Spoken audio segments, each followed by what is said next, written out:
The gentleman from California is recognized. Thank you very much, Mr. Speaker, and I hope everyone pays attention to that wonderful idea that it was just been given to us.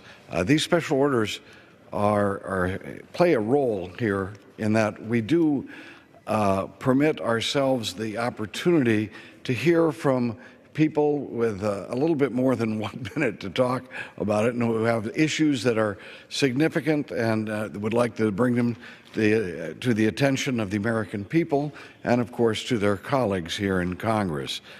Today, I intend to bring the attention of the American people and my colleagues to a threat to the well-being of the American people, a major threat that has gone unrecognized and could well change our way of life and change the way of life for our children and destroy one of the basic rights that were written into our Constitution in order to protect the prosperity and security of our country.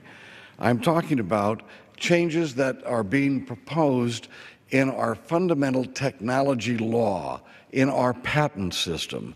And I know that sounds very boring to most people, but the fact is, without a strong patent system, the American people would be at the mercy of both competitors in terms of their labor overseas, but also in terms of vicious and totalitarian elements in other countries that might want to do us harm.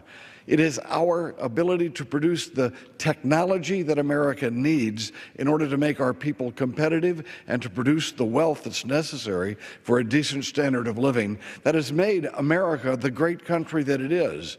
Because we are a great country, not because we have very powerful, wealthy interests here in the United States, which we do. We are a great country because ordinary people are permitted to live decent lives, and that our country has not been challenged over its history over and over again and had to waste all of our resources and all of our wealth on vast amounts of armaments and drafting all of our people into the military and having a militarized society in order to have us safe from a foreign threat. No, what we have done is been able to produce wealth dramatically in our country, and our workers being competitive with labor from around the world because we have been technologically superior. There is a threat to that technology superiority, an incredible threat that's being foisted off on the Congress and on the American people, and I am here to alert my fellow members of Congress to this threat. One needs only to see how important the technology element of our society has been, then right here in the United States Congress, there is a statue here in the Capitol to Philo Farnsworth. Now, who the heck knows who Philo Farnsworth was? Well, not many. But there's a statue to him here because he represents a very significant part of the American story. Philo Farnsworth was a farmer in Utah, a man who was educated in engineering, but a man who had very little resources. But he set out in between farming to try to find and discover a technological secret that had perplexed some of the most powerful and financial interests in our country. RCA at that time, under a man named David Sarnoff, was America's premier technology company, a company that had vast resources and was deeply involved in trying to find out how to invent a picture tube, how we would have a tube that showed images rather than just radio waves that had voice on it. This was a huge challenge, and a historic challenge, and the RCA pumped millions of dollars of research into this.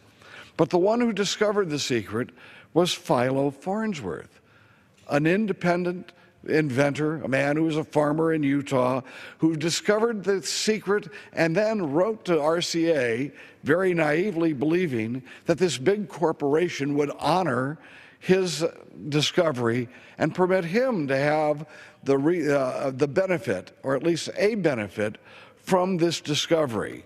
Yes, then RCA sent Philo Farnsworth, a representative from their laboratories, and when he described what he had found, the scientist from RCA went away saying, "We'll be in touch," and never got in touch. And the next thing that Philo knew, that there was an announcement that RCA had made a major breakthrough in discovery, only it was exactly the discovery that Philo Farnsworth had made and had transmitted the information to RCA.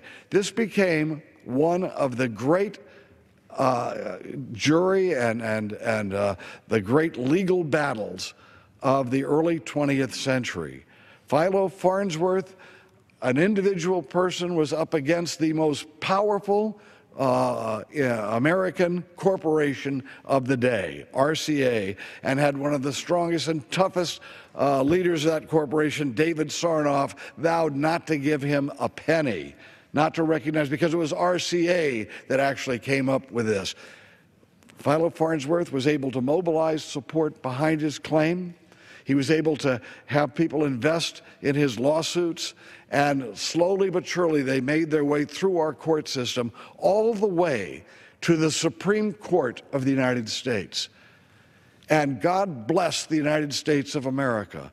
A single man, a poor individual farmer who had come up with an important technology secret, had his rights respected by our Supreme Court over the power and influence of America's most powerful corporation of the day, RCA. Philo Farnsworth was recognized as the inventor of the picture tube, which has transformed our country and transformed the world. All of the picture tubes you see, and now the screens that we see on our computers, can be traced back to the discovery of this one individual, Philo Farnsworth, and the tragedy that his life was, because over the years he lived a very poor life. He was constantly in struggle, had very little resources, and by the time he won the Supreme Court case, it was late in his life, and he did not benefit, as he should have, greatly from that. But we have a statue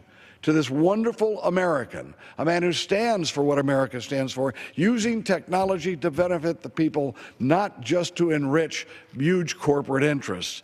And indeed, Philo Farnsworth has a statue here in the Capitol, but you will never see a statue to David Sarnoff of RCA. That shows you where the heart and soul of America is. And the fact that we had a Supreme Court that decided for the little guy rather than the huge, powerful corporation showed what kind of country we have. That's what makes America great. That's what has created the new technologies that have uplifted our people and made sure that our people were competitive and thus had high standards of living, and that we were secure from foreign threats because we were technologically superior to those foreign threats. This is what has made America great, and today it is in jeopardy. The technological edge of our country will be robbed from us by multinational corporations who are powerful and are shifting issues through the Congress that will greatly diminish the patent protection of the American people. And had these same changes in the law that these multinational corporations would now foist upon us were law in the days of Philo Farnsworth, we would have no picture tube. We would have never had a Philo Farnsworth. We would never have had the recognition of the creative genius of the American people, but instead we would have had the powerful, rich, multinational corporations running roughshod over America's creative genius. No, we have that threat today. And I would ask people to pay close attention to what's happening here on the floor of the House in the next few months. What's happened is we have to understand that patent protection of the American people is something that was written into our Constitution. It is part of the heart and soul of our country. Benjamin Franklin is well known as the man who discovered electricity, but he was also one of the great founders of our Declaration of Independence, and yes, one of the people who authored our Constitution. Benjamin Franklin, the great technology hero, the hero of liberty and justice for all. Thomas Jefferson, if you go to Monticello and visit his home, it is filled with inventions, small inventions that Thomas Jefferson knew that we were not going to rely on big government, couldn't rely on big corporate interests and rich people, but we would rely on the genius of the American people through technology, freedom and technology, the two things that would uplift ordinary Americans. Those things are now at stake. They are now in danger. We, in fact, are now facing basic changes to the concept of intellectual property rights, and especially the rights of our inventors, and that's being foisted upon this body, and in what I would say a very deceitful manner by powerful interest groups from the outside. But remember, with the protection that we've had, America has had the inventions. We have uplifted the standard of living of the ordinary American. We built the reaper, which permitted us to harvest huge crops of food so that Americans were well fed, and we became the breadbasket of the world. The cotton gin, which made sure that people had clothing. There was a black American who invented the machine that permitted the mass production of shoes. The mass production of shoes was permitted because a black American whose other rights were not protected on that day, but his rights to own the intellectual property, the inventions, the patent rights to his inventions was respected, and because of that, all Americans ended up with being able to have more than just one pair of shoes. Before this man invented his invention of how to mass produce shoes, ordinary people had one pair of shoes, and that was it. That was it. And when they wore out, your feet wore out. We have things like the electric light that we know that Thomas Edison was so involved with, telephones, Alexander Graham Bell, all of the great major inventions that we have were invented by American genius, not of very powerful corporations, but of the American genius of the American people.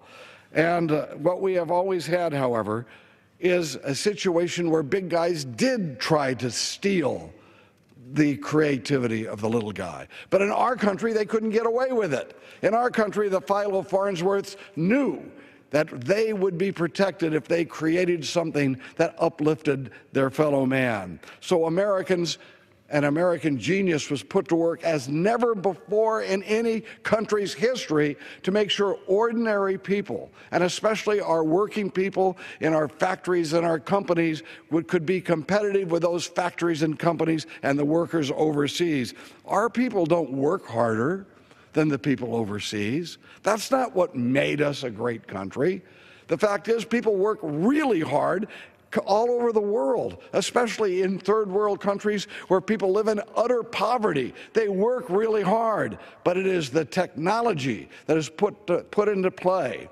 The technology put into play with that hard work and the profit motive for investing in that technology and creating that technology, that is what has made the difference in an American people that are well fed. American people with great opportunities, American people who can be proud that they have a decent standard of living and are able to make decisions for themselves and their families, not just live in the abject poverty that existed for so long in so much of the world. No, it wasn't just our hard work, it wasn't just our natural resources, it was a constitution that wrote into it the rights of every individual citizen, and paramount to those rights, even before the Bill of Rights in our Constitution, is a provision that guarantees that our inventors and our writers will be given the right to own, to control their invention or their book for a given period of time and profit from it. Traditionally, our inventors have had ownership rights to what they have invented for 17 years of protection, and that during that 17 years they would own it, and that when they applied for a patent, that patent would be, once it was issued, they'd have 17 years to control what they had invented. And also, until that patent was issued, It has always been in the United States that it is kept totally secret what that invention is until the inventor has been actually granted the rights to own that invention. Well, these things have led directly to a genius, a surge of genius in our borders that were reflected the fact that our people had freedom and technology available to them. So this is things that we have taken for granted because this is what America is all about. But today, powerful multinational corporations, especially in the electronics industry, are trying to destroy America's patent system. My colleagues should understand this, and the American people should understand this and be talking to their member of Congress and their senator, because if they succeed in undermining our patent system and in destroying the rights of the little guy to own what he has created, and give the big guys the power to steal from the little guys, we will see a difference in our country. Within a generation, we will no longer have these advantages that I just spoke about. And what we have today is an effort by the big guys to be able to get away, change the rules so they can get away with stealing from the little guys. Now, obviously, they're out and just say, please, let's vote for a bill that's going to break down the patent system so that big multinational corporations can steal from American inventors. Of course they're not going to say that. So what do they say? Well, let me put it this way. 25 years ago, when I first noted, this fight has been going on for the entire time I've been in Congress, and I noticed that what had happened was that some big corporations were trying to put into the GATT implementation. GATT is a trade treaty. They were trying to put into that trade treaty's implementation language, a bill that had to go through Congress, changes in our patent system that weren't even required by the treaty. And what they were doing, now I get into this, if you really want to see how heinous and sinister this is, what were those changes 25 years ago that these big corporations wanted to make? Number one was saying that, yes, when you apply for your patent, 20 years after you apply for it, you really have no patent rights after that at all, even if it takes 15 years to get your patent. The American system was the clock starts ticking when you get your patent. 17 years of protection. These big guys were trying to give our American inventors maybe no protection. After 20 years, they had nothing, but everybody would know about it because the second provision they were trying to foist off on us was that after 18 months, if a patent had been applied for, after 18 months, even if it had not been granted, the patent had been granted, they were going to publish the patent application so that every thief in the world would have heard all of the secrets of every American inventor. They called it the Patent Publication Act. They were so blatant about it. And after we fingered it and drew America's attention to it, they changed the name, of course. And then it became an issue not trying to disclose patents or patent applications, not trying to limit the amount of ownership that our patent people had. It became instead a battle against the submarine patenters.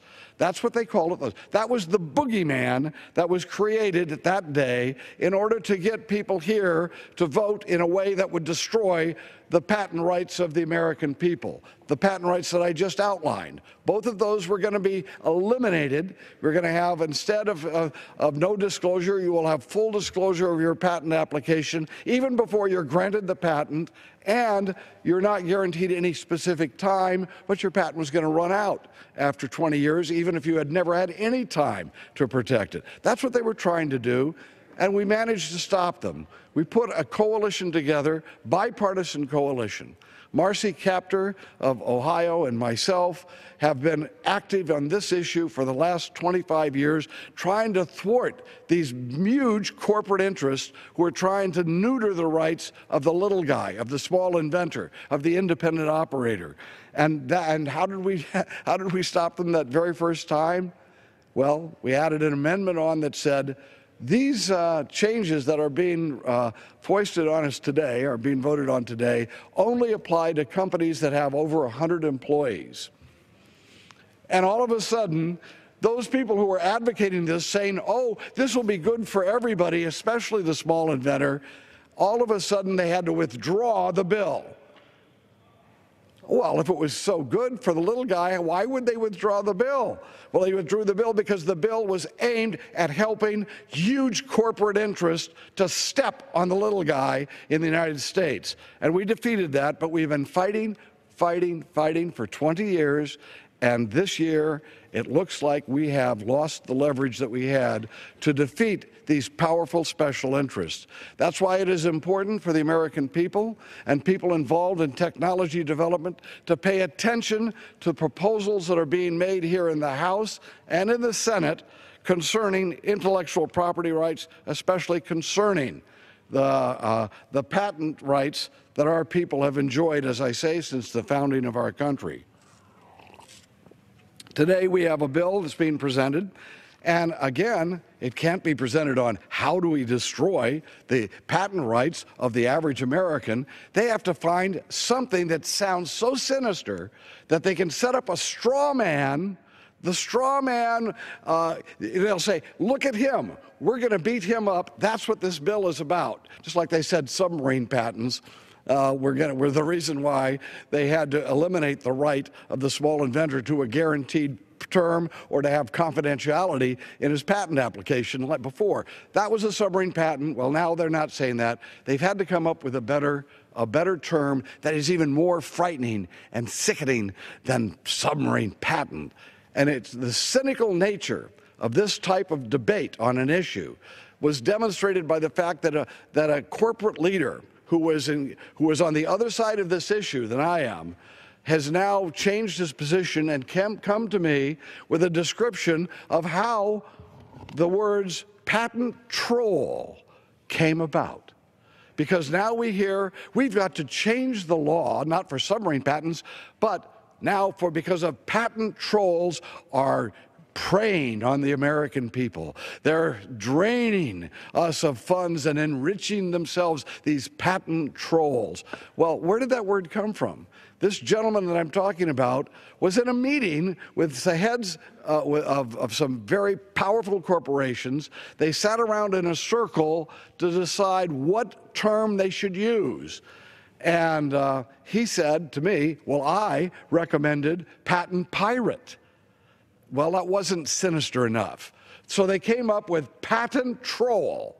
And by the time everyone heard that, yes, that's the one.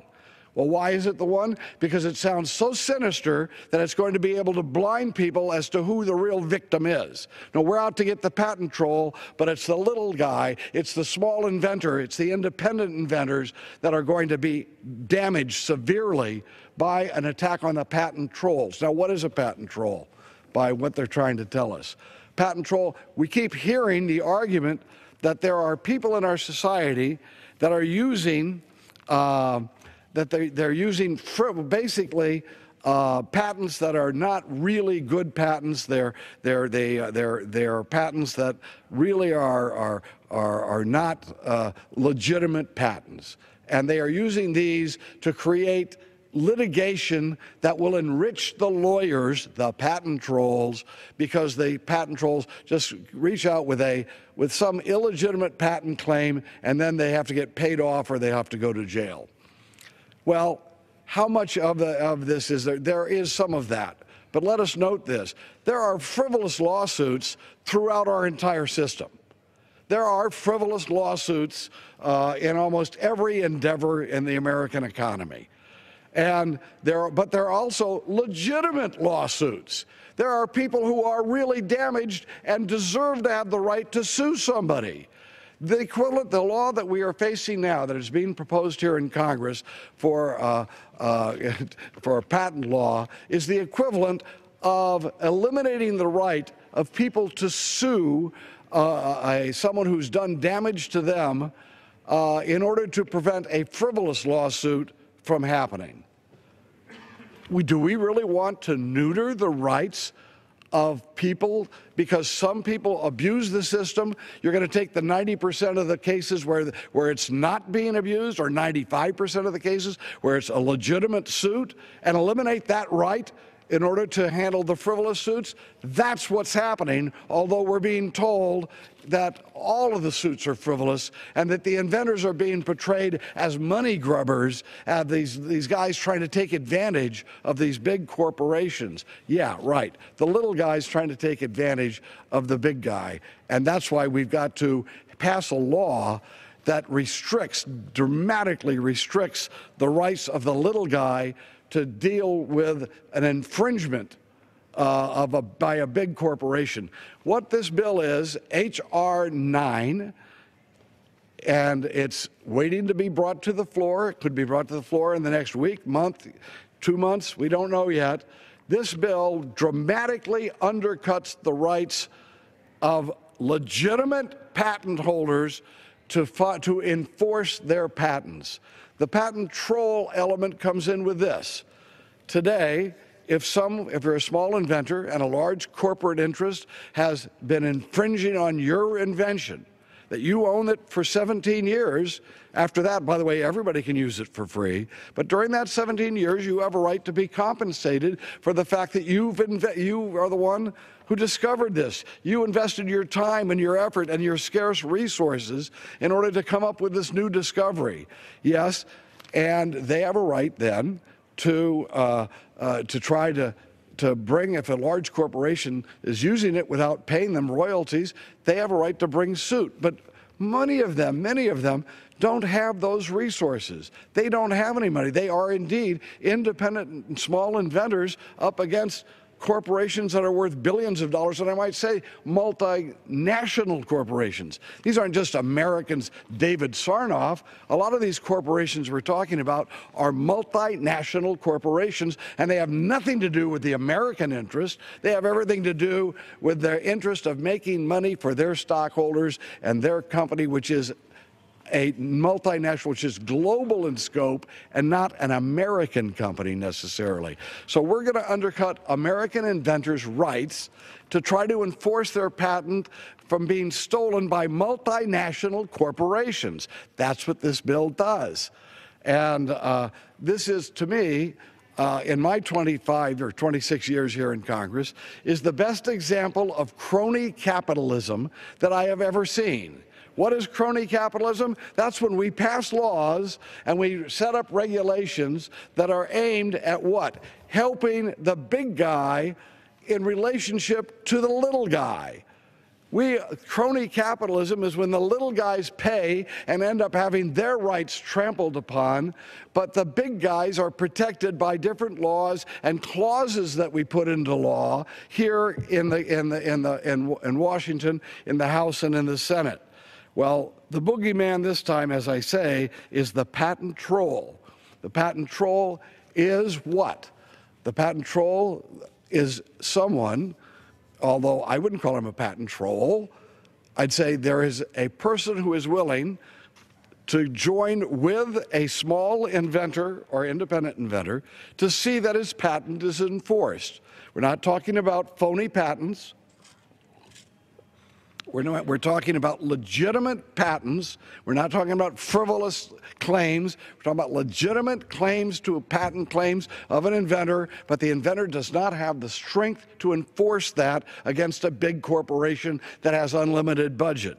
So this bill would make it dramatically more difficult for anyone to enlist someone who is not the inventor to help them press their case against the infringement, the theft that they had. By the way, if this law, H.R. 9, was passed and would have been law at the time of Milo Farnsworth would have been beaten up, kicked around, stepped upon, and he would not have had any benefit from his invention of the picture tube. Do we want a country in which the big guys are able to do that to the small inventors? How long are we going to be on top of things? How long will our standard of our living of our people stay high and our businesses competitive and our country safe and secure because we're technological advances? How How long will that last if we're stepping on the little guy and we've fundamentally changed the nature of technology law in our country? That's what's happening. This bill passed last year in the House, and it was stopped in the Senate. Let me note, one of the amendments that I personally had to propose that demonstrate how bad this bill is, although I managed to win this one, the one amendment that we were able to win, was they wanted to take away the rights of an inventor to sue the patent office if indeed the patent office was not legally enacting or not acting in terms of his patent application. In other words, if a government agency was doing something illegally, using illegal criteria, maybe because someone else was influencing the decision from the outside, maybe there was just some sort of personality problem, maybe it was corruption from within, but if an independent inventor sees that he's being treated and he's being dealt with in a way that is not consistent with the law, the small inventor has always had a right, just like any other American, to sue and take his case to court. This is how blatant H.R. 9 is. That bill contained a provision that said that the small inventor can't take his case to court. They're going to neuter the small inventor of his right to take it to court, and he has to instead go to an ombudsman at the patent office. Oh my, an ombudsman, how nice. Eliminating the right of an American citizen, an inventor, in order to what? In order to send him to a government bureaucrat in the agency that he thinks has done him wrong, rather than having a day in court. Well, that exemplifies everything that is in the H.R. 9. And it is so cynical. What we've got is, again, the American people are saying, look at this straw man. It's called straw man argumentation. Let's build up a straw man, the trolls, and everybody will think that we're aiming at the trolls, when in fact, the real target are the little guys, the American independent inventors, the little guys who can't afford, without some help from the outside, to enforce their patents. And there is nothing wrong with someone investing in an inventor who says, look, I've got my whole life savings in this, I've invented this, but this big corporation refuses to give me any royalties from my patent. There is nothing wrong with trying to help that inventor enforce his rights. Nothing wrong at all. But the straw man is that person who's actually investing in this. Now, he didn't invent it, and he's going to profit by it, thus he's a troll. No, that person is fulfilling an important role and not permitting outside people to invest with inventions and inventors. By doing that, what we have done is diminish the value and of every American patent. This is what eventually defeated, that understanding defeated this bill in the Senate last year, because our American universities understood that if that went in, the value of all these patents that the American universities have been developing would dramatically go down. It would diminish the value of all patents when you eliminate that right of people to invest in patent enforcement. That makes sense. And so there was an upheaval. Almost every American major university and many other industries that deal directly with long-term research and development, like the pharmaceutical industry, for example, they knew that we could not allow this to happen. So that was stopped in the Senate. That was stopped in the Senate last time around. People realized that this type of crony capitalist attempt was to the detriment of the American people. Now, we have some of the most powerful multinational corporations still at play trying to push this through this session of Congress. People have to know that H.R. 9 is crony capitalism personified. They need to talk to their congressmen, and my colleagues need to talk to each other about this bill and not just accept what is being handed to them as something that's made its way through the committee process. This bill destroys the rights of discovery for the little guy. This suit allows basically doesn't do anything to go against frivolous lawsuits, but deems all of the legitimate cases and puts them in the same category as frivolous lawsuits. And it causes, H.R. 9 causes fees, and there will be fees on defending infringement would be leveled not on the guys who've committed the crime, but we are actually leveling fees on people who are trying to enforce their rights. We're asking people to pay more money in order to enforce their rights. It destroys, for example, the treble damage awards. Now, what does that mean? You know, if you're a little guy, to get a lawyer to help you, you need to that lawyer has to know he's going to make a profit on getting involved in a suit against a big corporation. Today they have what they call triple damages. If the corporation knows that it is infringing on the little guy, there are triple damages. Well, they're trying to get rid of those triple damages. They say, no, only actual damages. Well, what does that mean? The little guy can never afford to hire a lawyer. The lawyers won't get involved. Well, you can say these big corporations, they certainly have all the legal help they need. So that provision alone, basically, that provision alone neuters the leverage that a small inventor has to get some legal help in his battle to defend his or her own property rights. So basically, and this bill, by the way, fails to identify, and it even sometimes protects lawyers operating on bad faith with frivolous lawsuits as compared to trying to help. Let's deter frivolous lawsuits, but let's not do it by eliminating the rights of people who have legitimate claims against big corporations. There is another bill now emerging. Now, in the House, it's H.R. 9. It's a disaster.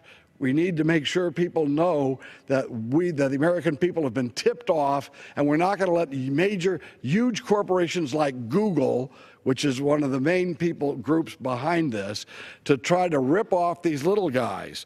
We're not going to allow that to happen. They're not going to rip us off either. But this has been recognized in the Senate. Like I said, it was stopped last time. So there's a bill in the Senate, S-632.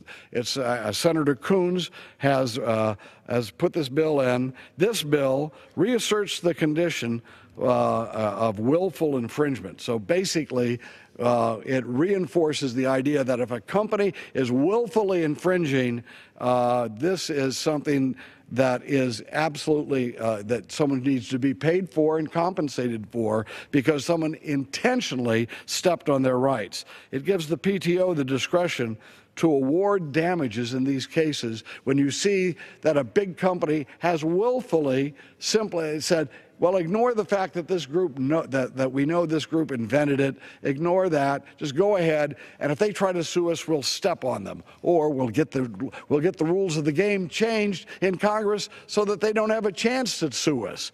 That bill, basically, the S-632, the Coons bill in the Senate, specifically allows higher education and smaller entities to be identified basically as legitimate owners. And thus what we have is we are protecting the actual little guys and their educational institutions. And basically what we also have in the Senate bill is something that identifies what bad faith and these demand letters that are frivolous lawsuits. It actually gives strength and power to thwart these frivolous lawsuits without damaging the rights of the small inventor and the traditional rights of the American people. So we are up against a major fight, but here we have a good piece of legislation in the Senate in the Coons bill, 632, S-632, and a crony capitalism bill here, H.R. 9, here in the House. The American people have to, at times, get involved or things will go haywire in our country. We don't have the rights and privileges that every American enjoys simply because it was in the Constitution. It has, over the years, the American people have stepped up when they saw that their rights were being trampled upon. The big guys were always around trying to steal from the little guys. But as we saw in the case of Philo Farnsworth, that we have a commitment to America's little guys, the men and women who maybe are not rich but have a creative genius that will uplift all of us. We have had a commitment to them. H.R. 9 breaks that commitment and destroys their ability to actually benefit from their own creative genius.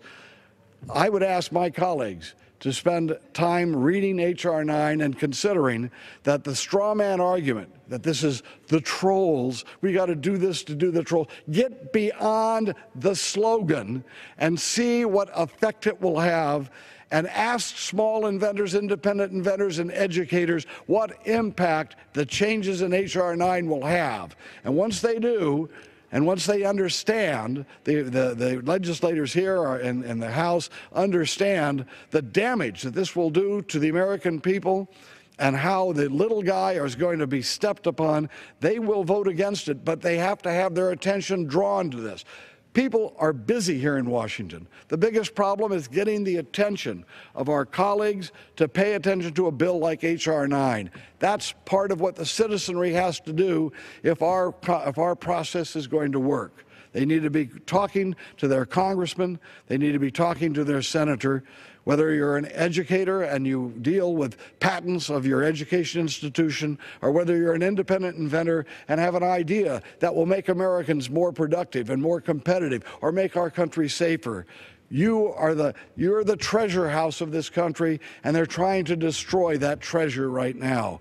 I call on my colleagues to join me in opposition to H.R. 9 and to work with the Senate to try to have the Senate bill intertwined and to come to a compromise so that we can have a positive bill here in the House and move forward in a positive way to make sure that Americans remain prosperous, Americans remain secure, and Americans remain free. That's what our Constitution was all about. That's what Thomas Jefferson was all about. That's what Benjamin Franklin's all about. And that's what we're supposed to be all about. I thank you, and I yield back the balance of my time. The gentleman yields back the balance of his time.